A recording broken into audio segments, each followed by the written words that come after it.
So to kick us off, I would like to ask the ladies up here to introduce themselves, starting with Kamaria. Go ahead, Kamaria. Good afternoon, everyone. My name is Kamaria Pingi, and I am the co-owner of Made with Sankofa Smoothies, Sea Moss, and Gel Smoothies. Thank you so much. Thank you, Kamaria.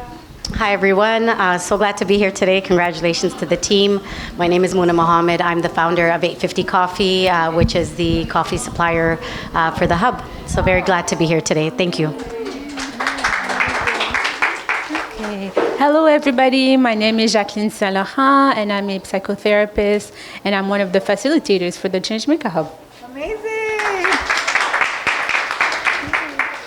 Thank you so much for joining me, ladies. Thank you so much for joining us. So this is really community conversation. And so I would like to kick off by asking, what does community mean to you as an entrepreneur? So I can maybe start here? Yes. Yeah. I didn't prepare me. Don't prepare. Just I didn't prepare my speech. Okay, what does community mean to me? Community for me is home. It's home and a sense of belonging. It's my choice of protecting my own mental health by dedicating my time, professionally, but also personally in spaces like this. And this is why I like to work and partner with, racialized community members. It's a part of me where I don't think I would be able to heal, or I wouldn't be able to find anywhere else. So community, for me, there's a part of sense of belonging and home, but also it's also a journey of healing process for me as well. So that's what comes to mind. Thank you so much, Jackie. And I want to add, being our mental health and wellness facilitator, Jackie embodies that spirit of community. So we're grateful to have you being part of the community and carrying that spirit with you in everything that you do. Thank you, Jackie. Thank you. Yes. I'll pass it on to Muna. Muna, what does community mean to you? For me, community means a lot. It means a sense of belonging, but it also means a place where I can connect with people. And it means information sharing. It means being able to come together to collaborate. Oftentimes, as an entrepreneur, it can be very lonely. And community is really where I'm able to thrive. And I'm able to actually, scale my business and share my ideas and be together. Thank you, Muna. And I can attest to that. Muna and I go way back, and every time we chat, you share new ideas, you share information, you share resources, and you're so giving with that. And community is all about that. No one knows everything, so it's about sharing and receiving, and you do that so well. Thank you, Muna. So pass it on to Kamaria. What does community mean to you? I would say community means unity. I think that it's in the word, and I think that we are stronger together, and I think that when we come together as a community, we all rise together. So for me, community means building, advancing together as one body. And whenever we come together with one mind, I think that we can do amazing things like this space.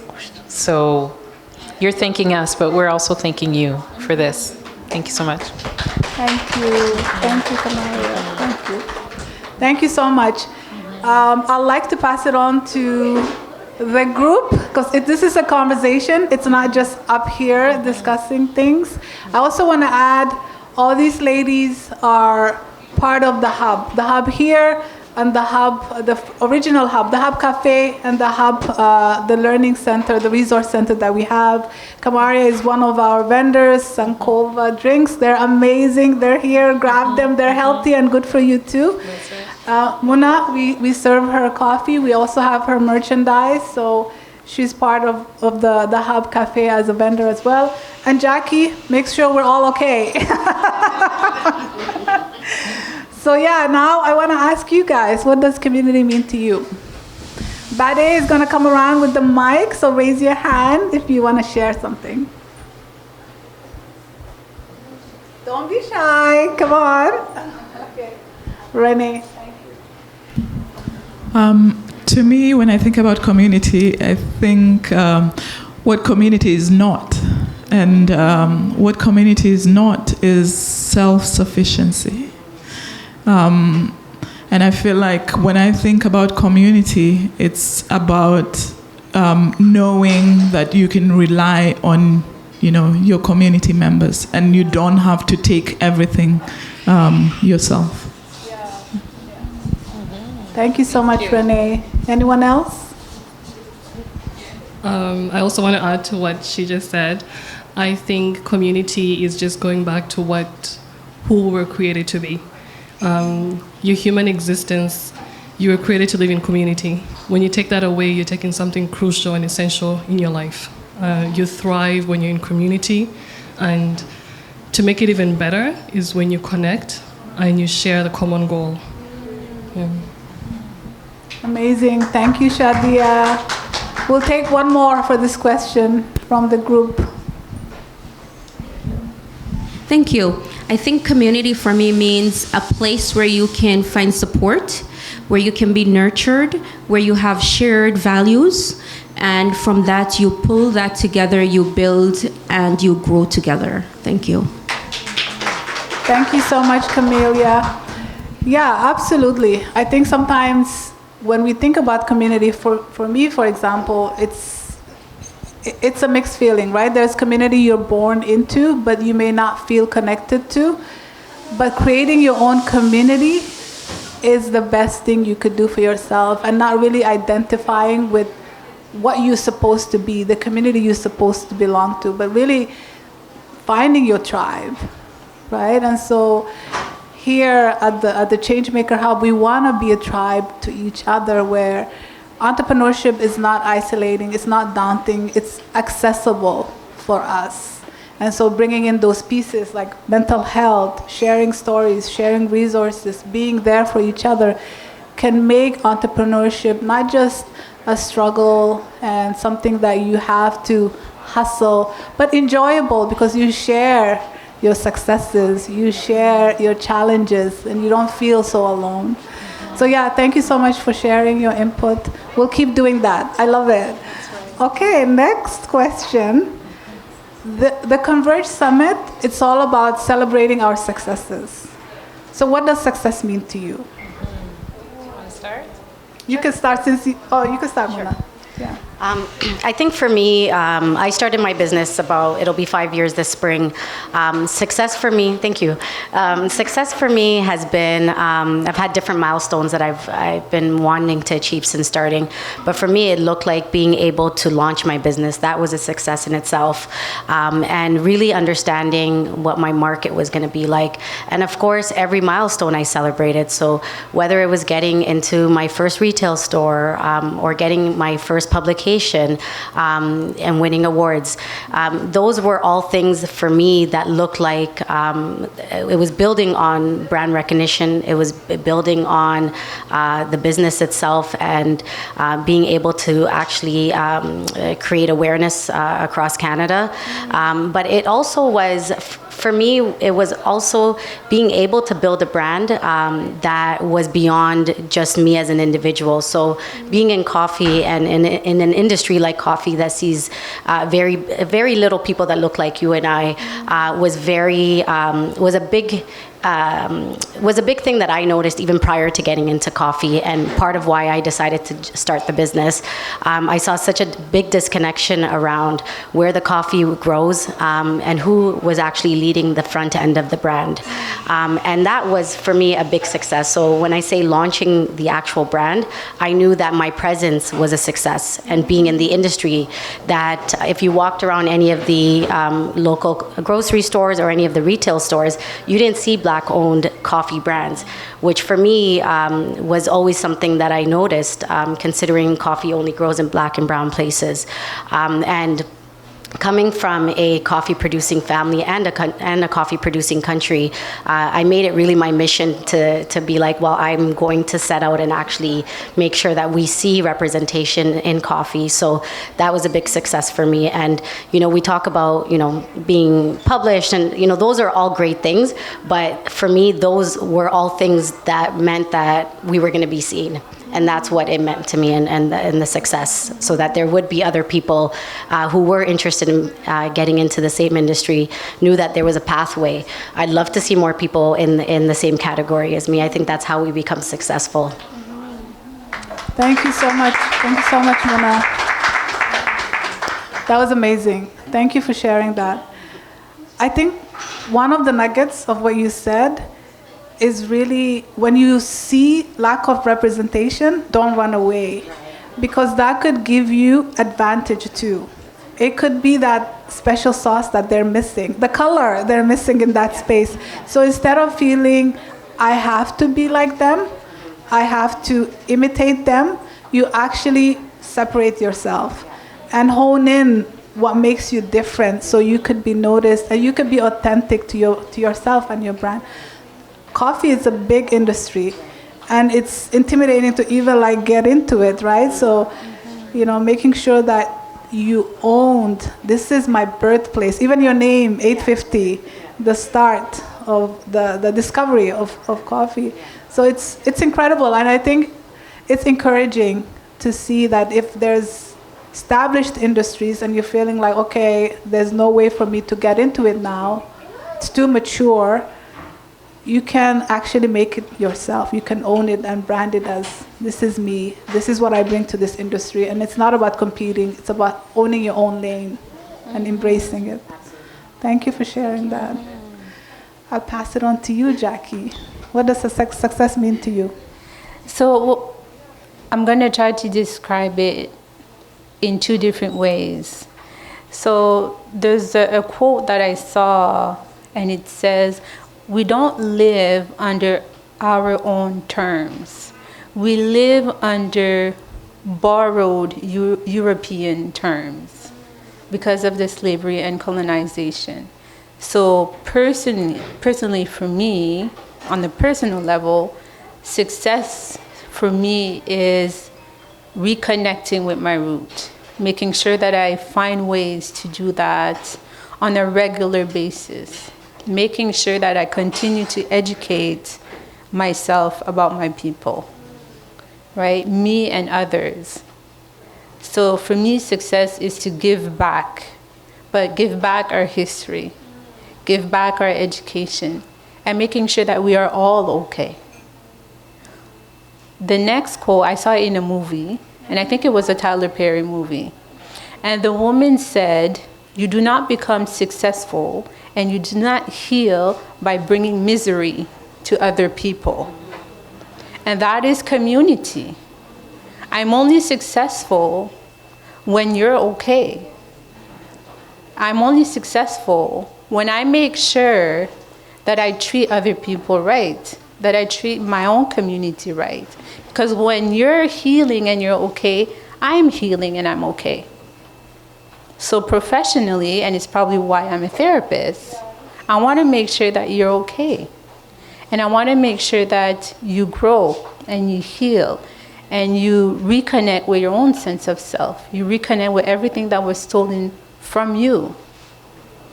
And that is, for me, that is success. But it's up to you, it's up to us. So I can have a definition of success, but if you're not well, then I'm not successful. We have to continue to work together. So that's how I would define success. Success is not individual, it's having a healthy community. And then we are successful. Today, we are successful.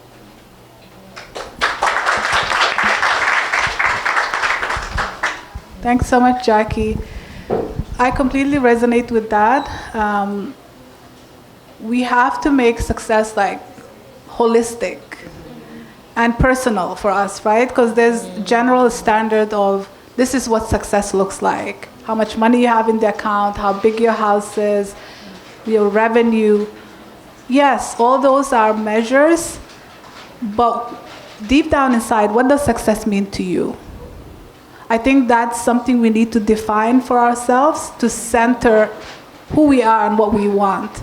Because we're not going after what other people are going after and losing sight of what we want and kind of losing ourselves within the whole thing. So thank you for sharing that. Someone else's standard of success is not my standard of success. So taking time to decide, what does success mean to you? How do you measure it for yourself? Kamaria, what does success mean to you? Success for me encompasses economics and philosophy of our ancestors. And I really like what you said about success not being someone else's standards. And so for me, success is being able to live out what Sankofa means. And I think it's becoming more popular, the word Sankofa. In Toronto, there's Sankofa Square now, which is beautiful to see.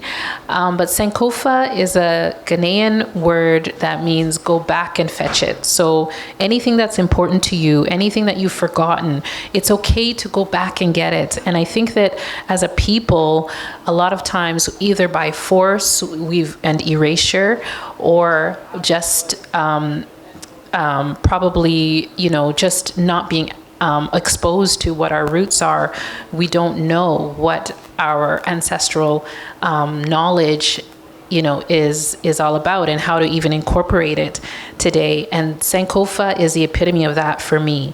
It means go back and get what you need. And for my brand, success means going back to get the knowledge of our ancestors about health. How many of you know it doesn't matter how much money you have in your bank account if you're not healthy? It means nothing.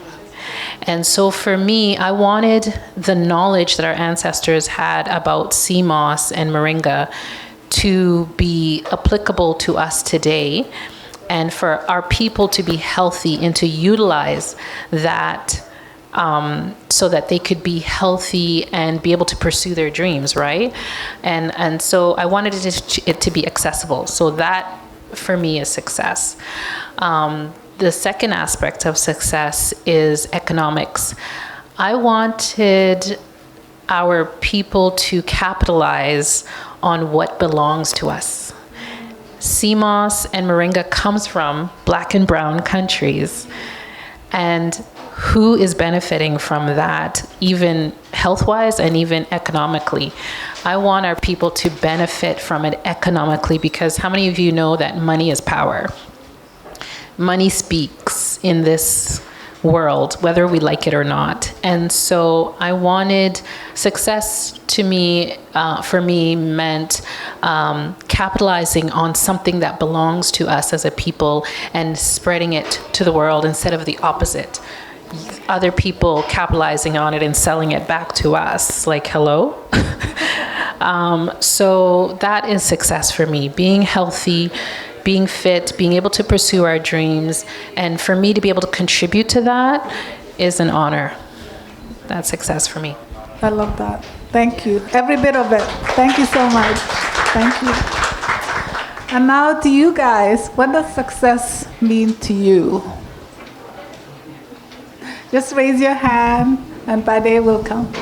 Thank you, Bade. You're welcome. To me, success is being able to function in life, staying true to myself, not having to live somebody else's life to be functional every day, but simply to wake up and look inside and know that I am equipped with whatever I have inside to keep going.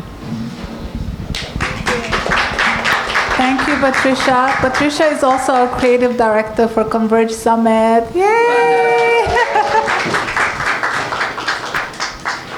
Okay, anyone else?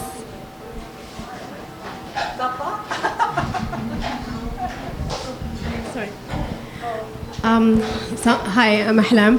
Thank you so much for you ladies for you providing your definition of success, what that meant. I think for me, definition of success would be thriving. And I think we've all echoed the same thing. Like Mona said, it's like creating your own path. You don't have to copy someone else, copy and paste. We all have unique skills and unique set of gifts that we were given. So instead of saying like, I'm gonna compete with another market, it's like you're actually creating your own lane.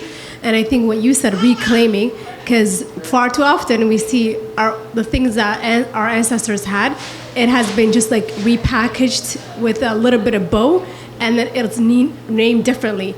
But it's like when we think back, we're like, but that is what they got from our ancestors. So I think thriving and having the knowledge and understanding, knowing the market and understanding where this is coming from, and thriving and succeeding with that. That's what it means for me, success. Thank you, Ahlam. Anyone else would like to add? Hello, my name is Abdullah. And to me, success is to leave everything better than we found it. Years ago, before we sat here, there were people, black people, different people who sat here and they did their part. And because of that, we have the opportunity to be here today a little better off than they were. It is our collective responsibility to ensure that we leave this place much better than we found it. And this should be applied everywhere, individually and collectively. And I say this every time, even when you enter that public bathroom, you try your best and leave it better than you found it. Because at the end of the day, someone working minimum wage is going to go in there and they're going to have to clean it. So it is our collective responsibility to ensure that we try our best and force our name into the conversation. It's not going to be easy for sure, but then in order to leave it better than we found it, we're going to have to try, and that is upon all of us. To me, that's my individual and collective definition of success. Thank you. Thank you so much. I love that reminder. I love that reminder. Thanks for sharing. Okay, next question. Mental health and wellness. So I know it gets thrown around a lot, mental health and wellness. But at the Changemaker Hub, when we talk about mental health and wellness, it's not a one workshop. It's embedded in everything that we do. The way we talk to each other, the way we provide services and programs. It's holistic, it's embedded, right? And it should be like that, because mental health is something that you're experiencing every second of the day. That's right. So I want to talk about your mental health journeys as Black entrepreneurs. How has that been like for you? And feel free to be honest and vulnerable, because that's the beauty, right? That's where growth happens, the moment you're vulnerable and you say to yourself, I don't know what the hell I'm doing. I'm at my lowest right now and I'm ready to quit. So let's talk about mental health and wellness for you as Black entrepreneurs. You could start. Sure, that is a wonderful question, because people of African descent, I think, face a lot of adversity just when you wake up in the morning, just to live, just to exist. And as an entrepreneur, I think that there's added stress to that, because number one, it's not just that you want to succeed, but I feel a little bit of added pressure to succeed as a Black person for my community. Everything that I do is for my community, and I'm representing my community every space that I walk into. It doesn't matter if I walk into a bank to seek financial assistance. It doesn't matter if I walk into a meeting room to pitch my ideas. It doesn't matter where I go. I have a little bit of a weight that I am carrying to do well for my people. And I'm not going to say that it's negative, because I think it's good in a way, because it's a responsibility that I have, and I accept it. So to speak to mental health, I think that I deal with that by thinking about excellence.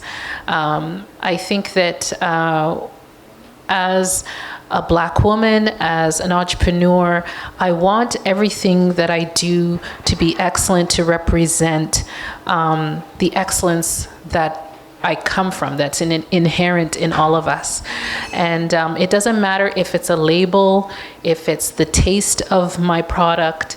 I want it to be, I put a little extra little pizzazz in it because I know that it's not just me, it's for all of us.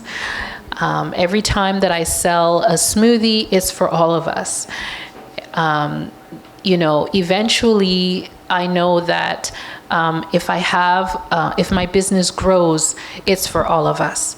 So I think that it's a great question, because there's a little bit of weight when it comes to walking into a space where that you're thinking about.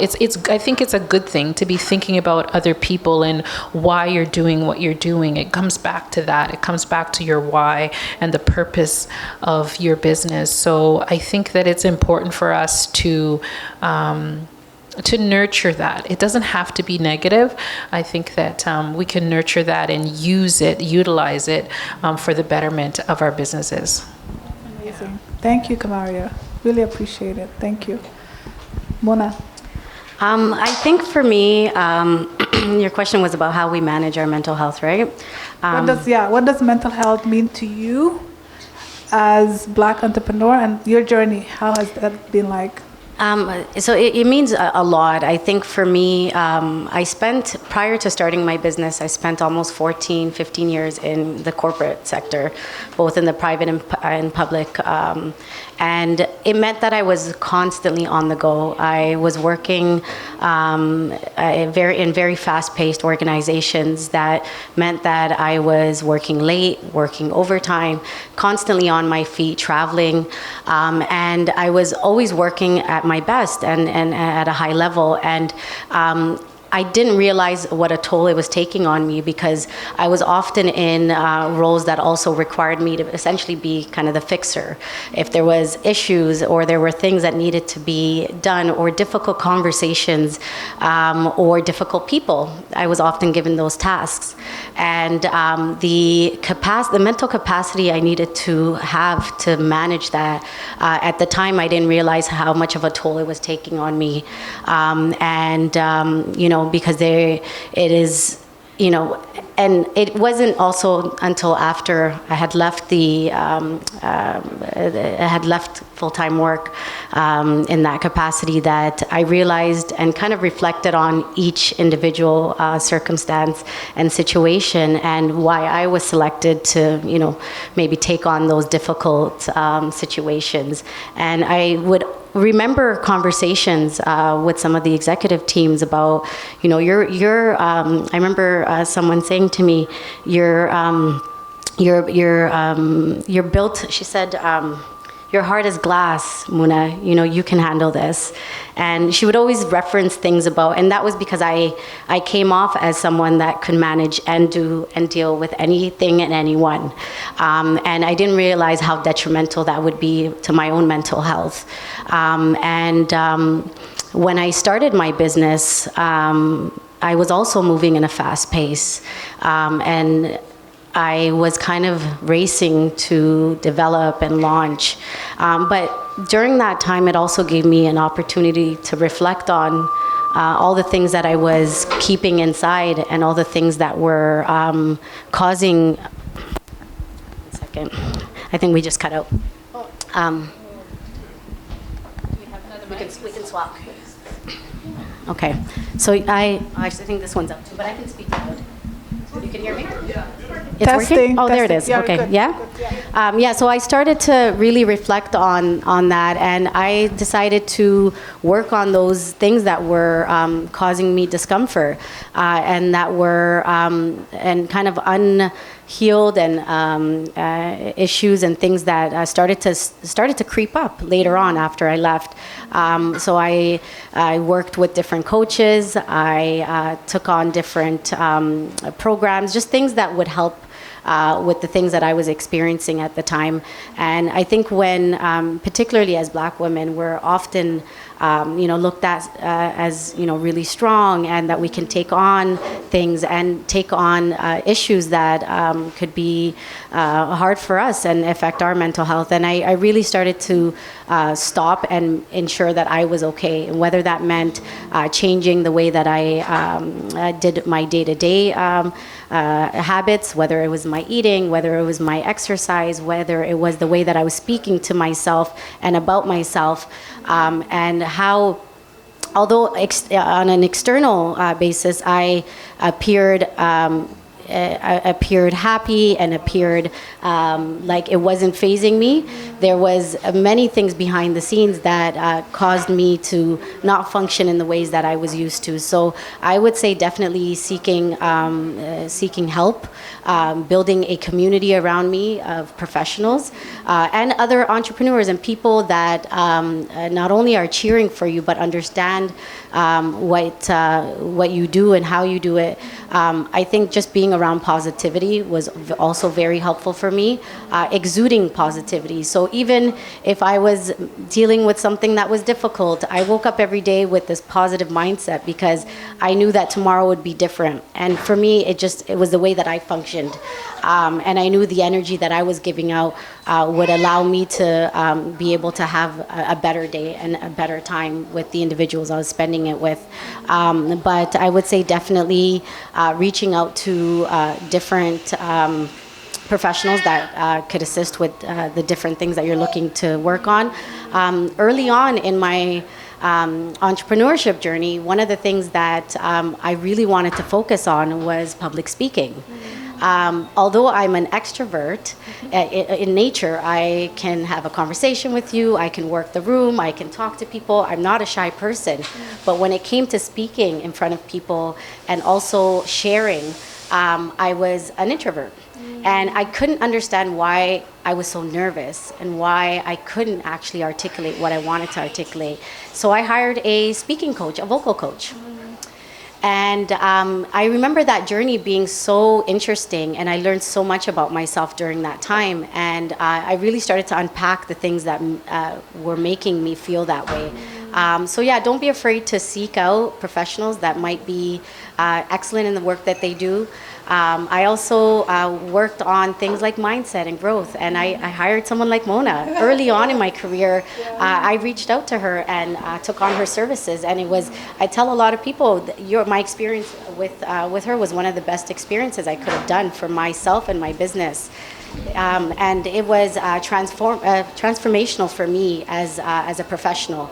And I think sometimes we forget that there are people in our communities that have services that you can seek, that there is a no judgment zone, that are there for you to really work through what it is that you're looking for. And I was very intentional about the women that I did reach out to actually hire. My vocal coach was a Black woman who's been in the industry for almost 20 years. And I knew that there would be a comfort level that I would feel to open up, to be vulnerable.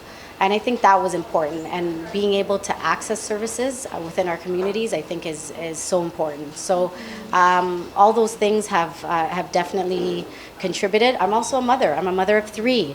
And for me, getting up every day is not an option. I have to get up. I have to care for my children. I have to run my household, but I also need to figure out how I'm also managing my day-to-day work. So I think about all those things and understanding that being healthy is so important for me. So taking care of myself mentally, spiritually, religiously, in all ways that make me happy is so important.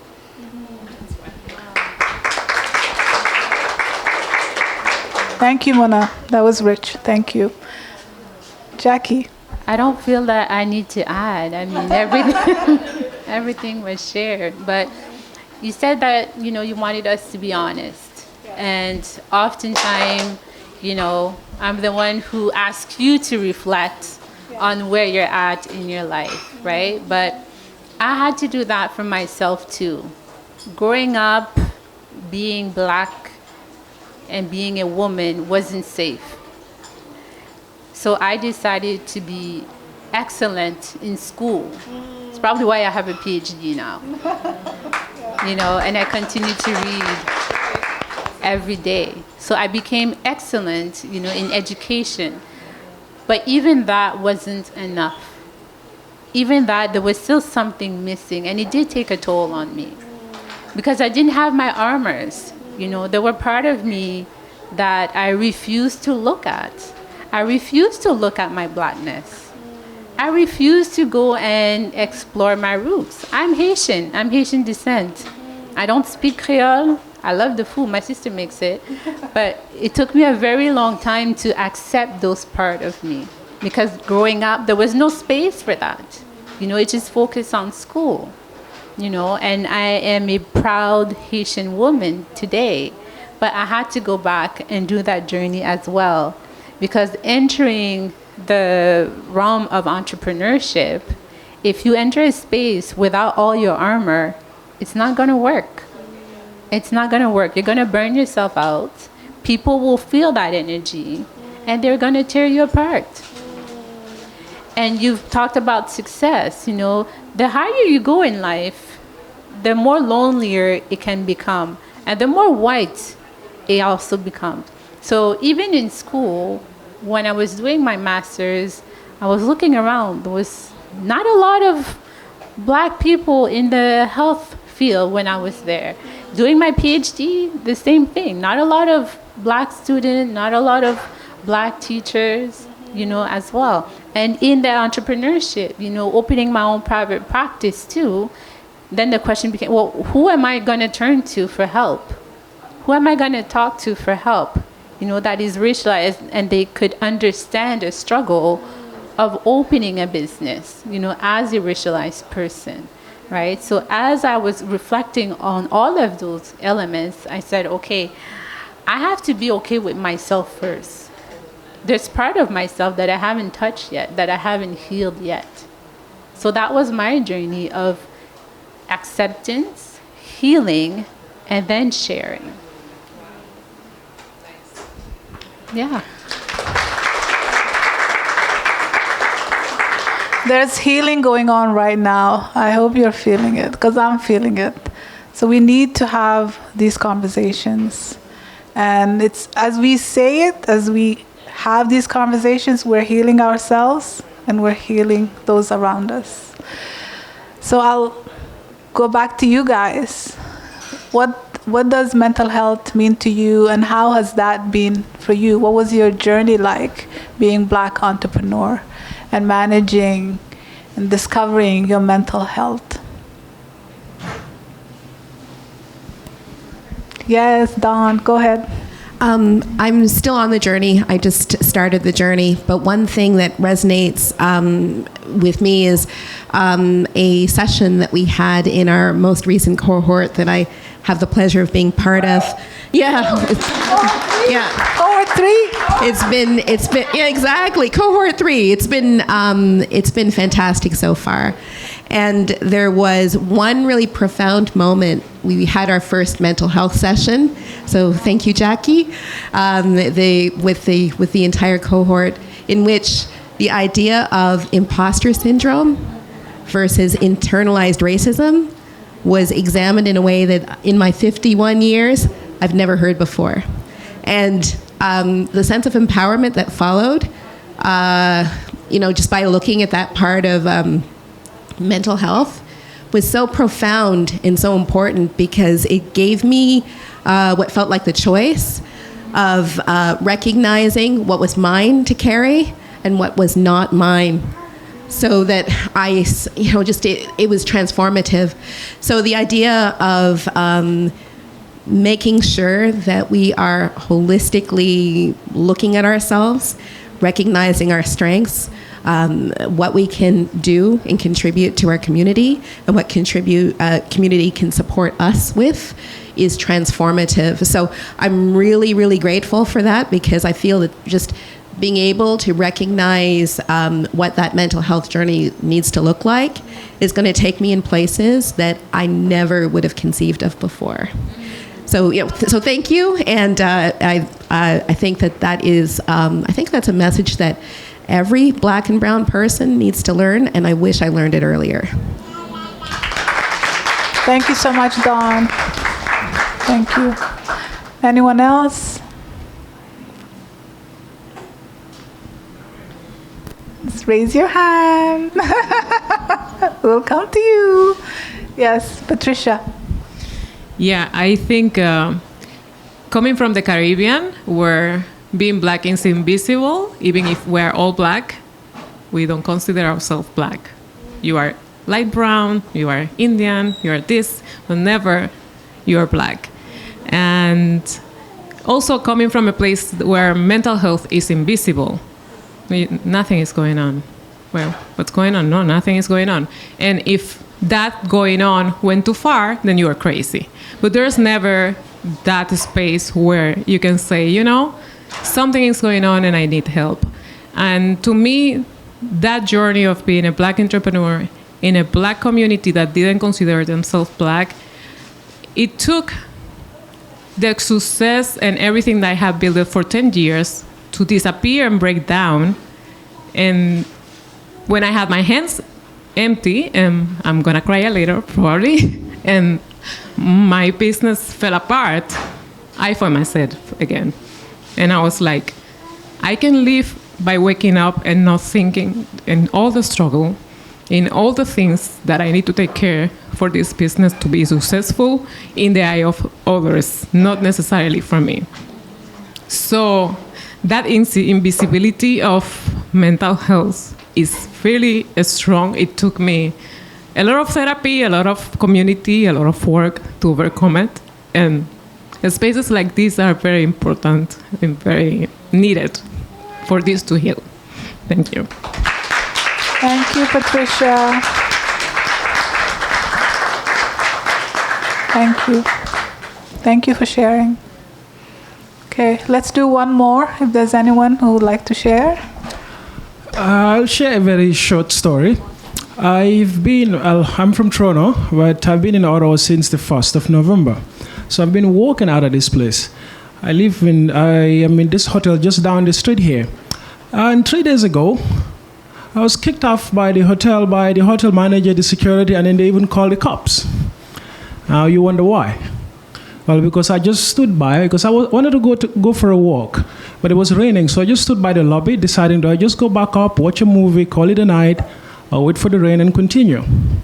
And the hotel staff asked whether I was waiting for someone or a cab, and I said, no, I wasn't waiting for any of those. I just want to go for a walk, but it's raining outside, so I'm waiting. She's like, well, go outside and wait. I was like, oops. Now, at this point, I had a decision to make. I could be really angry and react, but then I'll be wrong. And it's easy to, twist the stories and change things. So I calm myself down, wait for the rain, and then go for a walk. When I was coming back into the hotel, there was a couple who were going into the hotel. So they tapped their key, and I followed along, and we went to the elevator. And there the staff ran again. Excuse me, sir, where are you going, sir? Excuse me. I asked the couple to go ahead, and I approached her and said, hey, how about you ask whether I'm a guest in this hotel? She's like, of course I asked you that question. I said, no, you didn't ask me that question. If you did, I'd either say yes or no. And if your respect is deserved for only for the guest of the hotel, then I'm sure you would have treated me differently. But you just thought because perhaps I look different, that's why you're treating me different. And then I know the conversation started getting a little bit sensitive for her. She kept silent. I said, okay, let's do this. This is going to remain between me and you. If you just agree that you're just having a bad day, but you're going to commit to improving your approach. Now, it doesn't matter who the person is. I need you to promise me that's going to happen going forward. And they said, no, I didn't. I'm just doing my job. I said, no. That's beyond your job now. You never asked whether I was a guest. You never do what you're supposed to do as customer service, And then, her voice started getting loud. I said, just calm down. You don't have to escalate. You wrong me. I'm not willing to escalate because I just want to continue on my day. Around that time, another guest just walked into the front desk. So I withdrew. I don't want to cause any nuisance. And I just sat by the chair. And I was thinking, because I go to a lot of coffee places, take pictures and review what kind of coffee they have and whether it's a nice place to read and stuff. So while I was there sitting deciding, the hotel manager with the security guard came over. Sir, this is a private property. I'm like, guys, you're doing this all wrong. Like, ask me first. Well, I'm a guest here. I mean, you're in the service industry. You should know this. I was like, sir, okay, what is your room number? I said, exactly. That should have been the question to ask first.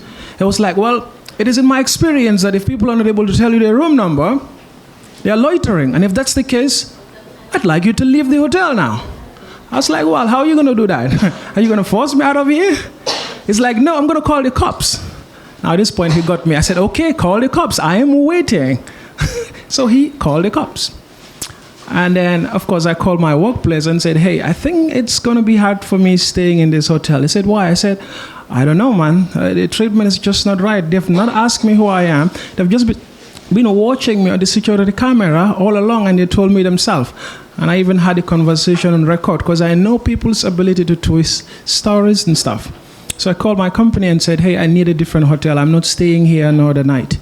The cops eventually came, but at the time the airline called the hotel and let them know, that's our staff. We have a contract with you guys. What's happening? And the hotel manager rushed outside and told the cops this was all a mistake. But then he just walked past me without offering any apology.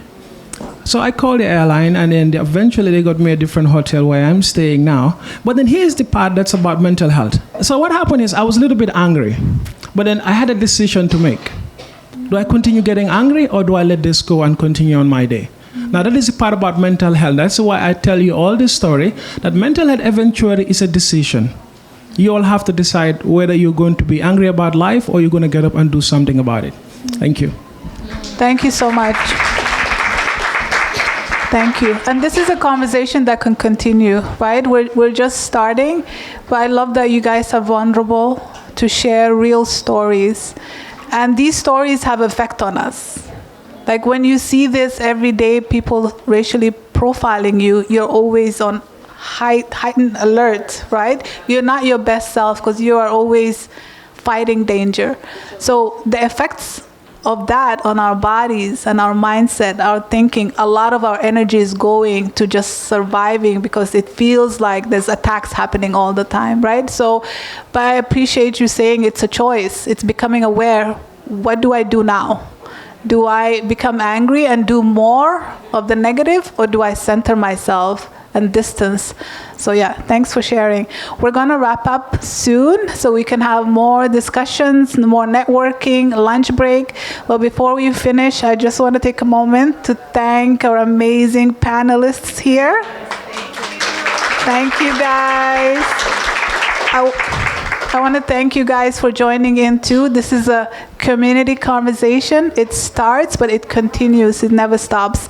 I'll just give you one last chance to kind of share maybe an advice, few words that you would like to share with the group, maybe advice you would give yourself, but anything that comes to mind, you could share.